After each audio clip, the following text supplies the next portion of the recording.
नमस्कार मित्रांनो, स्वागत आहे तुमचं मराठी शेअर मार्केट या शेअर मार्केटच्या मराठी भाषेतील एज्युकेशनल यूट्यूब चॅनलमध्ये. सर्वप्रथम आपण जर नवीन असाल, सबस्क्राईब नसेल केलं तर सबस्क्राईब करायला बिलकुल या ठिकाणी विसरू नका. आज या ठिकाणी आपण इंडिगो पेंट्स या कलर क्षेत्रातील एका कंपनीबद्दल बोलणार आहोत. ही कंपनी जवळपास या ठिकाणी 2021 मध्ये लिस्ट झालेली होती. लिस्ट झाल्यापासून ही कंपनी या ठिकाणी कंटिन्युअसली डाऊन ट्रेंडमध्ये आहे. या ठिकाणी आत्तापर्यंत जरी पाहिलं तर ऑल टाइम या ठिकाणी 40% जास्त ही कंपनी पडलेली आहे, म्हणजेच क्रॅश झालेली आहे. अजूनही ही कंपनी या ठिकाणी वरती आलेली नाहीये. याच्या अगोदर जर तुम्ही पाहिलं असेल 2023 मध्ये, तर हा जो काही पडलेला रेशो होता तो अक्षरशः 60% जास्त होता. त्या ठिकाणून कंपनी जवळपास या ठिकाणी 52% वरती आलेली आहे फ्रॉम द बॉटम लेवल. ठीक आहे. आता या ठिकाणी ऑल टाइम जी काही कंपनी आहे ती 40% पडलेली आहे. मग कंपनीच्या बिझनेसमध्ये काही चेंजेस झालेले आहेत का? इंडिगो पेंट्सचा जो काही कलरचे या ठिकाणी क्षेत्र आहे किंवा कलरचं जे काही मार्केट आहे ते कमी जास्त झालं आहे का? यांचे कलरचे जे काही सेल आहे ते कमी जास्त होत आहे का? याच्यावरती आपण चर्चा करणार आहोत. सुरुवातीला आपण वीकली फॉर्मॅटमध्ये बघणार आहोत, चार्टमध्ये काही बनत आहे का. त्याच्यानंतर आपण मंथलीमध्ये सुद्धा पाहणार आहोत. त्याच्यानंतर तुम्हाला मी बिझनेसबद्दल सांगणार आहे, इंडिगो पेंट्सचा बिझनेस काय आहे, कशा प्रकारचा आहे, आणि त्याच्यानंतर मी तुम्हाला व्यवस्थितपणे सगळं या ठिकाणी ॲनालिसिस करून देणार आहे. तर कंपनीचा शेअर जो काही आहे तो 40% जास्त क्रॅश झालेला आहे. ठीक आहे. आता या ठिकाणी आपण वीकली फॉर्मॅटमध्ये चार्ट सेट केलेला आहे. वीकलीमध्ये तुम्ही पाहू शकता, जेव्हा कंपनी लिस्ट झाली होती जवळपास फेब्रुवारी 2021च्या महिन्यामध्ये, लिस्ट झाल्याच कंपनीने जो काही हाय क्रिएट केला होता तो जवळपास 3330चा केला होता. 3330 हा या ठिकाणी इंडिगो पेंट्सचा ऑल टाइम हाय आहे. ऑल टाइम हाय क्रिएट केल्यानंतर कंटिन्युअसली याच्यामध्ये शार्प सेलिंग आलेली आहे. बरोबर, पहा या ठिकाणी कंटिन्युअसली शेअर हा डाऊनफॉलमध्ये होता. मध्ये थोडीशी बाईंग या ठिकाणी मोमेंटम क्रिएट होत होतं, परंतु या ठिकाणी कंटिन्युअसली जे काही सेलर आहेत ते खूप जास्त या ठिकाणी ॲक्टिव्ह होते. त्याच्यानंतर 2023 फेब्रुवारी मार्च 23 मध्ये काय झालं, थोडंसं या ठिकाणी रिव्हर्सल आलेला आहे आणि हा जो काही बॉटम आहे तो या ठिकाणी क्रिएट झालेला आहे. फर्दर त्याच्यानंतर हा जो काही लो आहे तो कंपनीने ब्रेक केला नाहीये आणि याच्यावरच या ठिकाणी कंपनी आता कन्सोलिडेशन मोडमध्ये या ठिकाणी ट्रेड करत आहे. ठीक आहे. आता याच्यामध्ये कोणकोणते पॅटर्न्स तयार होतात ते आपण या ठिकाणी जाणून घेऊया. पहा, मी अगदी सोप्या भाषेमध्ये मी तुम्हाला शिकवत आहे. सुरुवातीला या ठिकाणी ही जी काही सर्वात खालची ट्रेंड लाईन आहे, या ट्रेंड लाईनचा या ठिकाणी ब्रेकआउट मिळालेला आहे. पहा या ठिकाणी हे पहिलं रेजिस्टन्स क्रिएट झालं, हे दुसऱ्या वेळेस रेजिस्टन्स क्रिएट झालं आणि तिसऱ्या वेळेस या ठिकाणी जो काही रेजिस्टन्स आहे तो सक्सेसफुली ब्रेकआउट मिळालेला होता. त्या ठिकाणी हे झालं छोट्या ट्रेंड लाईनच्या बाबतीमध्ये. मोठ्या ट्रेंड लाईनच्या बाबतीमध्ये तुम्हाला सांगायचं म्हटलं तर पहा, मोठी ट्रेंड लाईन कोणत्या ठिकाणून येऊ शकते, तर या ठिकाणाहून. पहा याही ठिकाणी सक्सेसफुली याचा ब्रेकआउट मिळालेला आहे. कशा प्रकारे, तर हे पहा, हा झाला पहिला या ठिकाणी रेजिस्टन्स, हा झाला दुसरा रेजिस्टन्स, हा झाला तिसरा रेजिस्टन्स आणि हा झाला चौथा रेजिस्टन्स, जो की या ठिकाणी कंपनीने सक्सेसफुली ब्रेक केलेला आहे. म्हणजे छोट्या ट्रेंड लाईनमध्ये आणि मोठ्या ट्रेंड लाईनमध्ये दोघांचाही या ठिकाणी सक्सेसफुली ब्रेकआउट मिळालेला आहे. ठीक आहे. आता या ठिकाणी एक तुम्हाला कन्सेप्ट मी सांगतो. पहा, 1670 ते 1650 ला एक स्ट्रॉंग रेजिस्टन्स आहे. त्या ठिकाणी मी एक लाईन मार्क करून ठेवतो. बरोबर, पहा या ठिकाणी ही लाईन मार्क करून ठेवलेली आहे. या ठिकाणी एक चार्ट पॅटर्न क्रिएट होत आहे. मी तुम्हाला काढून दाखवतो. मी या ठिकाणी ब्रशला सिलेक्ट करतो. या ठिकाणी हे छोटंसं एक हँडल झालं, त्याच्यानंतर अजून एक हँडल झालेला आहे, त्याच्यानंतर या ठिकाणी कप क्रिएट झालेला होता. बरोबर, आता हे काय फॉर्मॅट झाला, हा कप अँड हँडल फॉर्मॅट झालेला आहे. त्याच्यानंतर अजून एक काय झालं आहे, या ठिकाणी अजून एक हँडल क्रिएट होत आहे. म्हणजेच याचा अर्थ काय आहे, या ठिकाणी मल्टिपल हँडल क्रिएट होत आहेत. कोणत्या लेवलपासून, जेव्हा जेव्हा स्टॉक हा 1300 ते 1320च्या लेवलला येतो त्या ठिकाणापासून या ठिकाणी कंपनीच्या शेअरमध्ये बाईंग मोमेंटम क्रिएट होतं, बाईंग पोझिशन ॲक्टिवेट होतात. बरोबर, आता या ठिकाणी हे जे काही मी मार्किंग केली आहे याला तुम्हाला व्यवस्थितपणे सांगायचं म्हटलं तर पहा, अजून एक पॅटर्न जर तुम्हाला सांगायचं म्हटलं तर हे झालं आपलं या ठिकाणी लेफ्ट शोल्डर. बरोबर, हा झाला या ठिकाणी मधला हेड. हे पहा, हा झाला मधला हेड आणि त्याच्यानंतर अजून एक ड्रॉइंग होऊ शकते या ठिकाणी, हा झाला राईट शोल्डर. क्लिअर, आता तुम्हाला इमॅजिन होत आहे. पहा या पॅटर्नला काय म्हणता येईल, हेड अँड शोल्डर पॅटर्न म्हणता येईल. कसल्या प्रकारचा, इनवर्स हेड अँड शोल्डर. मग याचं टार्गेट कसं मेजर केलं जातं, तर याची डेप्थ लेवल मोजायची. डेप्थ पासून सपोर्ट पासून रेजिस्टन्स पर्यंत किती आहे आणि ती तशाला तशी पुढे कॅरी फॉरवर्ड करायची. तर टेक्निकली सध्या या ठिकाणी इंडिगो पेंटचं जे काही टार्गेट येत आहे ते येत आहे 2900. कसल्याही प्रकारचं बाय किंवा सेलचं रिकमेंडेशन नाहीये, प्युअरली स्टडी पर्पजसाठी हा व्हिडिओ या ठिकाणी मी बनवत आहे. हा झाला या ठिकाणी वीकली फॉर्मॅटमध्ये असा ट्रेंड आपल्याला दिसत आहे. मंथलीमध्ये जर पाहायचं म्हटलं तर पहा, मंथलीमध्ये हाच ट्रेंड अत्यंत व्यवस्थित आपल्याला दिसत आहे. पहा, हा झाला या ठिकाणी मी तुम्हाला काढून दाखवतो. ही झाली या ठिकाणी नेकलाईन म्हणता येईल. क्लिअर.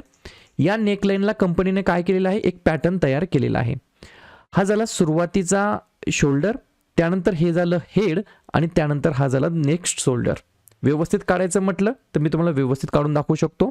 पहा, हा झाला या ठिकाणी लेफ्ट शोल्डर. क्लिअर, गोष्टी समजतात.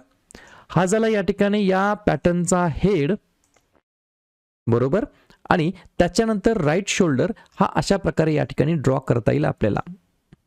क्लिअर. अत्यंत व्यवस्थित या ठिकाणी चार्ट पॅटर्न क्रिएट झालेला आहे. याची डेप्थ लेवल या ठिकाणी जवळपास 990 पासून मोजायची. या ठिकाणी नेकलाईन आहे 1670 ते 1680 या रेंजमध्ये. अशाला अशी ही कॅरी फॉरवर्ड करायची आणि याचं सुद्धा ऑलमोस्ट टार्गेट काय येत आहे, 2900, 2900चं टार्गेट येत आहे. या ठिकाणी हे जे काही टार्गेट आहे जवळपास 73% म्हणजे 1220 पॉईंटचं टार्गेट तुम्हाला लगेच एका स्ट्रोकमध्ये मिळेल का, तर बिलकुल नाही. अप आणि डाऊन जसा जसा कंपनीचा बिझनेस जो काय परफॉर्म करत जाईल तशा तशा प्रकारे या ठिकाणी चार्टमध्ये ते रिप्लिकेट होत जाणार आहे. याच्यानंतर दोन गोष्टी होऊ शकतात. या कॅन्डलने सक्सेसफुली या ठिकाणी जर ब्रेक केलं, त्यानंतर रिटेस्ट केलं तर या ठिकाणी परत एकदा बाईंग मोमेंटम होऊ शकतं, किंवा अजून एक या ठिकाणी छोटंसं हँडल या ठिकाणी क्रिएट होऊ शकतं. ही गोष्ट तुम्हाला लक्षात ठेवायची आहे. ठीक आहे, हे झालं इंडिगो पेंटच्या या ठिकाणी चार्ट अनालिसिस बद्दल. ठीक आहे, चार्ट तर आपल्याला हे सांगत आहे काय बिझनेसमध्ये काही दम आहे की नाही हे पण आपण पाहिलं पाहिजे. पहा, 7000च्या जवळपासची करोडची ही मार्केट कॅपिटलायझेशनची कंपनी आहे, म्हणजे स्मॉल कॅप कंपनी आहे. सध्या स्टॉकचा पी 51 चालू आहे. मागच्या 3 वर्षाचा, 5 वर्षाचा आणि 10 वर्षाचा पी जर बघितला तो जवळपास 53, 54, 57 पर्यंत आहे. सध्याचा पी मागच्या 3, 5, 10 वर्षापेक्षा अंडर व्हॅल्यूड सध्या ट्रेड करत आहे. करंट प्राइस चालू आहे 1538. कोणत्या दिवसानुसार, 5 सप्टेंबरनुसार. त्याच्यानंतर या ठिकाणी फेस व्हॅल्यू कंपनीची 10 आहे. कंपनी डिव्हिडंड सुद्धा देत आहे. कंपनीकडे जे काही कर्ज आहे ते फक्त 16 कोटी आहे. त्याच्या अगेन्स्ट कंपनीकडे रिझर्व्ह आहे 867 कोटी. त्याच्यामुळे डेट फ्री कंपनी म्हटलं तरी काय हरकत नाही. बरोबर. आता या ठिकाणी प्रॉफिट अँड लॉस मध्ये जर बघितलं तर सिंपल मी तुम्हाला गोष्ट सांगतो. पहा, कंपनीच्या बिझनेसनुसार त्याची बॅलन्स शीट वाचायची. कंपनी काय करते, इंडिगो पेंट आहे, पेंट सेक्टरमध्ये काम करते, पेंट विकते म्हणजे कलरचे डब्बे विकते. मग आपण असं गृहीत धरूया 2013 मध्ये कंपनीने 47 डब्बे विकले होते. किती, 47. त्याच्यानंतर 64 विकले, 90 विकले, 124, 289, 411, 500, 600, 700, 900, 1000, 1255, 1272. म्हणजे या ठिकाणी आपल्याला काय लक्षात येत आहे, एकही वर्ष असं नाही ज्या ठिकाणी कंपनीचा जो काही सेल्स आहे तो डाऊन झालेला आहे. हे झालं या ठिकाणी सेल्स बद्दल. सेल्स तर होत आहे, मग प्रॉफिट होत आहे की नाही हे सुद्धा आपण बघितलं पाहिजे. तर जे काही प्रॉफिट आहे ते या ठिकाणी कंटिन्युअसली वाढत आहे. मध्ये थोडासा लॉस होता, परंतु त्याच्यानंतर 3, 27, 48, 71, 84, 132, 149 आणि ट्रेलिंग 12 मंथमध्ये 144 कोटीचा प्रॉफिट कंपनीने दर्शवलेला आहे. कंपाऊंडेड सेल्स ग्रोथ जर बघितली तर 10 वर्षापासून, 5 वर्षापासून, 3 वर्षापासून, 1 वर्षापर्यंत डबल डिजिटमध्ये सेल्स ग्रोथ आहे, डबल डिजिटमध्ये प्रॉफिट ग्रोथ आहे आणि रिटर्न ऑन इक्विटी सुद्धा डबल डिजिटमध्ये या ठिकाणी रन होत आहे. फक्त स्टॉकच्या प्राइसमध्ये मोमेंटम क्रिएट होत नाहीये. त्याच्यानंतर या ठिकाणी कंपनीचा जो काही इक्विटी कॅपिटल आहे ही एक टर्म अत्यंत महत्त्वाची आहे. कंपनीने बिलकुल या ठिकाणी इक्विटी डायल्यूट केली नाहीये. जो काही रिझर्व्ह होता 2013 मध्ये कंपनीकडे 4 कोटीचा होता, तो कंटिन्युअसली वाढून आज 867 कोटी झाला आहे. कंपनीकडे बॉरिंग आहे एकदम निग्लिजिबल आहे, लगेच ते फेडू शकतात. कंपनीचं जे काही इन्व्हेस्टमेंट आहे ती सुद्धा कंटिन्युअसली वाढत जात आहे. CWIP current work in progress कंपनीचा कंटिन्युअसली या ठिकाणी वाढत जात आहे. या झाल्या गोष्टी अत्यंत महत्त्वाच्या फंडामेंटल बद्दल. या ठिकाणी अजून एक गोष्ट सांगायची म्हटलं तर शेअर होल्डिंग पॅटर्न मध्ये जेव्हा तुम्ही बघता तर 54% हिस्सेदारी या ठिकाणी प्रमोटरकडे आहे.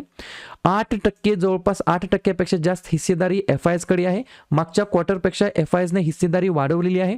DI ची हिस्सेदारी जवळपास 2% होती ती आता 1% आहे. अजून एक गोष्ट मला लक्षात येत आहे की 36% या ठिकाणी पब्लिककडे आहे, परंतु ह्या सर्व 36% डाटा पब्लिककडे नाहीये. त्याच्यामध्ये 13% या ठिकाणी वेगवेगळ्या इंडिव्हिज्युअलकडे आहे. 13 आणि 12 म्हणजे जवळपास 25%, म्हणजे 10 ते 11% पब्लिककडे हिस्सा आहे. बरोबर.